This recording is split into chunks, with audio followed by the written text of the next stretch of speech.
Breaking news చూస్తున్నాం. Hyderabad central university భూముల వ్యవహారంలో రేవంత్ సర్కార్ తీరుపై సుప్రీంకోర్టు ఆగ్రహం వ్యక్తం చేస్తుంది. ఈ వ్యవహారంపై సుప్రీం కీలక ఆదేశాలు జారీ చేసింది.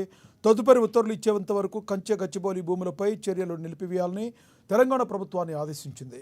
దీనిపై స్టే మంజూరు చేసింది. కంచె గచ్చిబౌలి భూముల అంశంపై సుప్రీంకోర్టులో విచారణ జరిగింది. సర్వోన్నత న్యాయస్థానం ఆదేశాల మేరకు ఈరోజు మధ్యాహ్నం తెలంగాణ హైకోర్టు రిజిస్ట్రార్ మధ్యంతర నివేదికను పంపారు.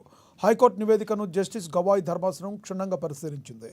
చట్టాన్ని చేతుల్లోకి ఎలా తీసుకుంటారని ప్రభుత్వాన్ని ప్రశ్నించింది. ఇది చాలా కీలకమైన అంశమని ఆగ్రహం వ్యక్తం చేస్తుంది.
ఈ కేసులో రాష్ట్ర ప్రభుత్వ ప్రధాన కార్యదర్శిని సర్వోన్నత న్యాయస్థానం ప్రతివాదిగా చేర్చగా అత్యవసరంగా కార్యకలాపాలు చేపట్టాల్సిన అవసరం ఏంటని ప్రశ్నల వర్షాన్ని కురిపించింది. ఒకవేళ ఇది అటవీ ప్రాంతం కాకపోయినా జేసీబీలతో చెట్లను తొలగించే ముందైనా సిఈసి అనుమతి తీసుకున్నారా అని నిలదీసింది. రాష్ట్రంలో ఏదైనా ఉల్లంఘన జరిగితే సీఎస్దే బాధ్యత అని సుప్రీంకోర్టు స్పష్టం చేసింది. ఒక్క రోజులో 100 ఎకరాల్లో చెట్లు కొట్టేయడం మామూలు విషయం కాదని సుప్రీంకోర్టు చాలా సీరియస్ అయింది. తమ ప్రశ్నల అన్నిటికీ సీఎస్ సమాధానం చెప్పాలని సుప్రీం ఆదేశించింది. అఫిడవిట్ దాఖలు చేయాలని రాష్ట్ర ప్రభుత్వాన్ని ఆదేశించింది సుప్రీంకోర్టు. తదుపరి విచారణ ఈ నెల 16కి వాయిదా వేస్తూ తీర్పు ఇచ్చింది.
హైదరాబాద్ సెంట్రల్ యూనివర్సిటీ భూముల వ్యవహారంలో రేవంత్ సర్కార్ తీరుపై సుప్రీంకోర్టు ఆగ్రహం వ్యక్తం చేసింది. ఈ వ్యవహారంపై సుప్రీం కీలక ఆదేశాలు జారీ చేసింది. తదుపరి ఉత్తర్వులు ఇచ్చేంత వరకు కంచె గచ్చిబౌలి భూములపై చర్యలు నిలిపివేయాలని తెలంగాణ ప్రభుత్వాన్ని ఆదేశించింది. దీనిపై స్టే మంజూరు చేసింది. కంచె గచ్చిబౌలి భూముల అంశంపై సుప్రీంకోర్టులో విచారణ జరిగింది. సర్వోన్నత న్యాయస్థానం ఆదేశాల మేరకు ఈరోజు మధ్యాహ్నం తెలంగాణ హైకోర్టు రిజిస్ట్రార్ మధ్యంతర నివేదికను పంపారు. హైకోర్టు నివేదికను జస్టిస్ గవాయ్ ధర్మాసనం క్షుణ్ణంగా పరిశీలించింది. చట్టాన్ని చేతుల్లోకి ఎలా తీసుకుంటారని ప్రభుత్వాన్ని ప్రశ్నించింది. ఇది చాలా కీలక అంశమని ఆగ్రహం వ్యక్తం చేసింది.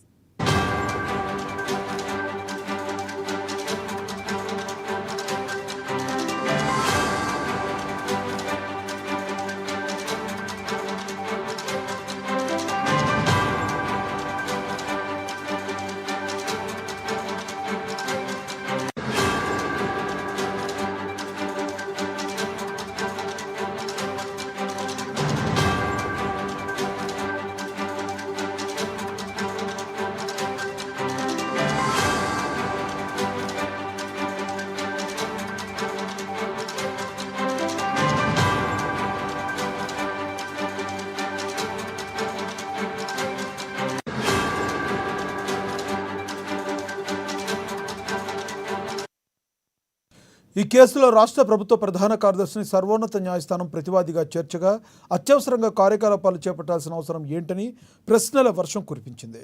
ఒకవేళ ఇది అటవీ ప్రాంతం కాకపోయినా జేసీబీలతో చెట్లను తొలగించే ముందైనా సిఎస్సి అనుమతి తీసుకున్నారా అని నిలదీసింది. రాష్ట్రంలో ఏదైనా ఉల్లంఘన జరిగితే సిఎస్దే బాధ్యతని సుప్రీంకోర్టు స్పష్టం చేస్తుంది. ఒక్క రోజులో 100 ఎకరాల్లో చెట్లు కొట్టేయడం మామూలు విషయం కాదని సుప్రీంకోర్టు సీరియస్ అయింది. తమ ప్రశ్నల అన్నిటికీ సీఎస్ సమాధానం చెప్పాలని సుప్రీం ఆదేశించింది. అఫిడవిట్ దాఖలు చేయాలని రాష్ట్ర ప్రభుత్వాన్ని ఆదేశించింది సుప్రీంకోర్టు. తదుపరి విచారణ ఈ నెల 16కి వాయిదా వేస్తున్నట్లుగా తీర్పునిచ్చింది.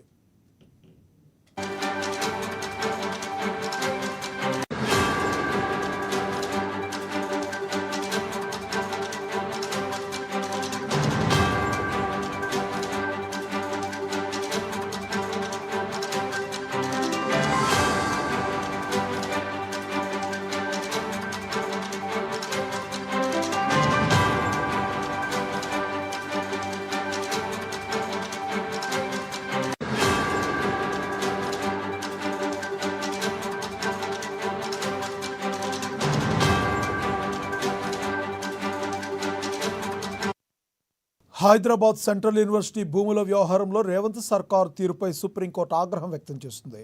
ఈ వ్యవహారంపై సుప్రీం కీలక ఆదేశాలు జారీ చేసింది. తదుపరి ఉత్తర్వులు ఇచ్చేంత వరకు కంచె గచ్చిబౌలి భూములపై చర్యలు నిలిపివేయాలని తెలంగాణ ప్రభుత్వాన్ని ఆదేశించింది. దీనిపై స్టే మంజూరు చేసింది.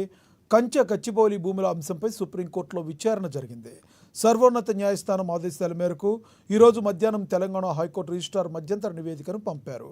హైకోర్టు నివేదికను జస్టిస్ గవాయ్ ధర్మాసనం క్షుణ్ణంగా పరిశీలించింది. చట్టాన్ని చేతుల్లోకి ఎలా తీసుకుంటారని ప్రభుత్వాన్ని ప్రశ్నించింది. ఇది చాలా కీలకమైన అంశమని తీవ్ర ఆగ్రహం వ్యక్తం చేసింది. ఈ కేసులో రాష్ట్ర ప్రభుత్వ ప్రధాన కార్యదర్శిని సర్వోన్నత న్యాయస్థానం ప్రతివాదిగా చేర్చగా అత్యవసరంగా కార్యకలాపాలు చేపట్టాల్సిన అవసరం ఏంటని ప్రశ్నల వర్షం కురిపించింది. ఒకవేళ ఇది అటవీ ప్రాంతం కాకపోయినా జేసీబీలతో చెట్లను తొలగించే ముందైనా సిఎస్సి అనుమతి తీసుకున్నారా అని నిలదీస్తుంది. రాష్ట్రంలో ఏదైనా ఉల్లంఘన జరిగితే సిఎస్దే బాధ్యతని సుప్రీంకోర్టు స్పష్టం చేస్తుంది. ఒక్క రోజులో 100 ఎకరాల్లో చెట్లు కొట్టేయడం మామూలు విషయం కాదని సుప్రీంకోర్టు సీరియస్ అయింది. తమ ప్రశ్నలన్నిటికీ సీఎస్ సమాధానం చెప్పాలని సుప్రీం ఆదేశించింది. అఫిడవిట్ దాఖలు చేయాలని రాష్ట్ర ప్రభుత్వాన్ని ఆదేశించింది కోర్టు. తదుపరి విచారణను ఈ నెల 16కి వాయిదా వేస్తుంది.